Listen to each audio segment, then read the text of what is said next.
This is not just normal wolf meat. This is rock tenderized, flame grilled Rust Island wolf meat, oak aged in large storage crates for several in-game hours.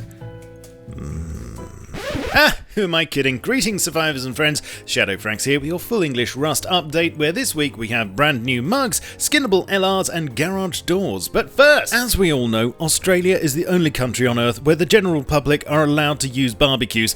I'd love it if we could here in the UK, but the Queen owns them all, along with all the swans and cockneys. It's in the Magna Carta or something. Anyway, thanks to the miracle of Rust, no matter where you are in the world, you can now experience the manly thrill of prodding your meat whilst it becomes coated in an inch-thick layer of carbon, because this week sees the addition of the long-awaited barrel barbecue. I say long-awaited because it's been in concept limbo ever since it was first suggested by a member of the community as far back as March 2015, would you believe? But here it is, and being a default blueprint costing only 100 wood and 40 frags to craft, there's no reason why you shouldn't add one of these to your patio without delay. Closed when not in use and open when in use. Its main advantage right now is having 3 times the capacity of a campfire, but in future its functionality will be expanded to cook food faster and to have a cold spot to prevent burning your meat.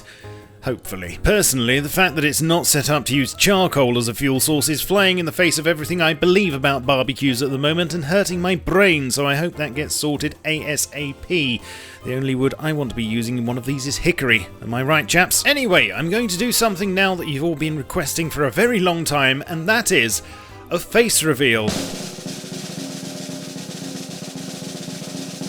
Yes, I have a new face, and fortunately it could have been a lot worse. In fact, as of this update, everyone has a new face, and I'm sure you're all ecstatic about it, aren't you?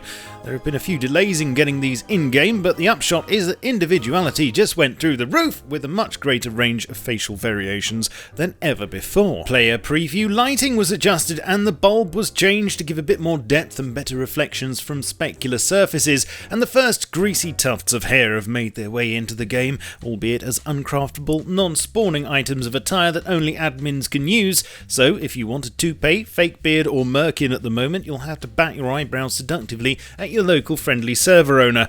Or just wait a bit longer. There's still a bit of work to do to ensure they all fit around the different hats, as there's nothing worse than hair growing out of your helmet, but hopefully this shouldn't take too much longer now. What do you think to these changes? Are you happy with your new looks? Are you a Frankenstein or a Frankenfine? Let me know in the comments. There were a couple of important changes to the LR300 this week. Its fire rate was increased by 10% to compensate for its rarity, and finally you can apply skins to it at the repair bench, and to get you going the first 2 were approved this week, namely Bulletstorm and Wild, so have fun with those. In next week's update you should start to notice a bit of a change to loot tables. Drop percentages have been scrutinised by the team, and a change to how loot spawns are generated was decided on. Basically, the old way of items spawning based on percentage chance is being thrown out of the window in favour of probability being decided by category. Items will be categorised from low to high, with more or less the same probability of spawning for each category.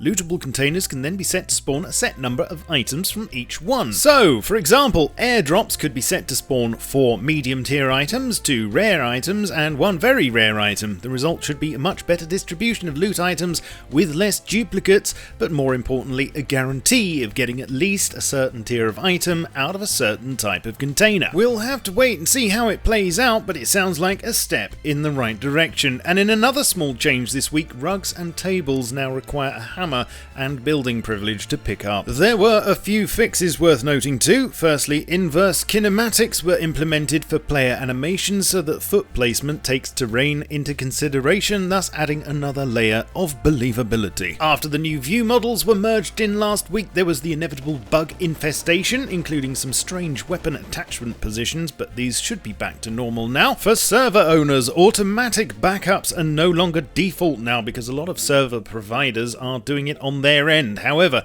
if you do want your server to back itself up still, you can add plus backup to your server starter batch file. Texture size optimization was looked at this week with the aim of reducing the size of environment textures and thus saving on overheads. A few were identified and had their resolutions reduced, as you can see from this before and after example. The ones in orange are much higher resolution than the rest, with light blue, green and yellow being ideal. This should help out players with less VRAM on their graphics cards, and this is only the start. Hundreds of textures will be sifted through and given the same treatment if necessary.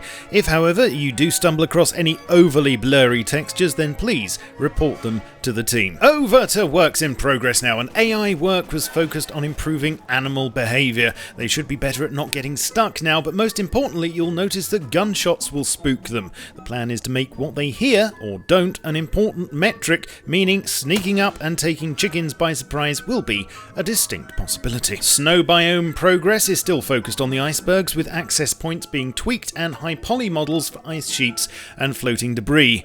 More on this next week though. The possibility of creating better effects for water splashes, smoke and more are being looked into. This would be with the aid of a program called Houdini, which is used in the film industry to produce some pretty amazing work. It's early days on this, so don't expect anything instantly, but if it works out then the results could be incredible. And finally, after the reveal last week, modular vehicles, I suppose we're going to need somewhere secure to keep them, if only for insurance purposes. So with that in mind, a new garage door wall frame insert is on the way. The tightness of the roll at the top may not accurately reflect the size of the segments, but this is due to space restrictions and hopefully doesn't destroy the immersion too much for you. It wasn't ready to be included in this week's update, but by the looks of things, we shouldn't have too long to wait. Please let me know your thoughts as always, and help support my channel by liking and subscribing. I'd love it if you could join me on Twitch, Twitter, Facebook and my Steam group too, so do pop along and I shall catch you all soon. But in the meantime, keep calm and stay rusty. Cheerio.